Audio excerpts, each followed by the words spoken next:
નમસ્કાર, આપ જોઈ રહ્યા છો સ્પાર્ક ટુડે ન્યૂઝ। છોટાઉદેપુરના વાઘાસ્થળ ડુંગરની તળેટીમાં રંગ પાંચમનો મેળો ભરાયો। મોટી સંખ્યામાં જનમેદની ઉમટી પડી।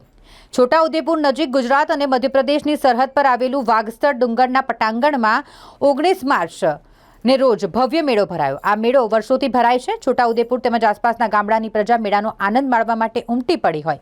વાઘસ્થળ ડુંગર પર વર્ષોથી છોટાઉદેપુરની પ્રજા ચડે છે અને પ્રાકૃતિક સૌંદર્યનો આનંદ માણે છે। દિવાળી કરતાં પણ વધુ છોટાઉદેપુર પંથકમાં હોળીના મેળાઓમાં પ્રજા આનંદ માણતી હોય છે અને ધામધૂમપૂર્વક આ તહેવારની ઉજવણી કરે છે।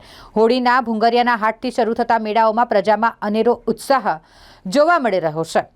રંગ પાંચમનો મેળો આજે ભરાયો, જેમાં આનંદ અને ઉલ્લાસ સાથે આદિવાસીઓએ પરંપરા મુજબ નાચગાન કર્યું અને છોટાઉદેપુર નગર તથા આસપાસના યુવાનોએ ડુંગર પર ચડી આનંદ માણ્યો। આ ડુંગરનું નામ વાઘસ્થળ એટલા માટે પડ્યું કે ત્યાં અનેક ગુફાઓ આવેલી છે। એની આસપાસ ડુંગરની હારમાળાઓ આવેલી છે, જ્યાં વર્ષો પહેલા વાઘ રહેતા હતા, જેને લઈને વાઘસ્થળ નામ પડી ગયું। વર્ષો પહેલા આ ગાઢ જંગલમાં એક સંત રહેતા હતા, જેનું નામ વાઘસુર મહારાજ સૌએ પાડ્યું હતું। ડુંગર અડીને એક મંદિર આવેલું છે, જ્યાં વાઘસુર મહારાજની પાવડીઓ મૂકેલ છે અને નજીકમાં નથન શાહ બાબાની દરગાહ છે, જ્યાં સૌ માથું ટેકે છે। આજે પણ જંગલ વિસ્તાર હોય અને બીજી કોઈ વસ્તી ન હોવાને કારણે પ્રજાને આ ડુંગર પાસે હોળીના પાંચમના દિવસે ને દરગાહ પર ઉર્સ હોય ત્યારે જવાની તક મળે છે।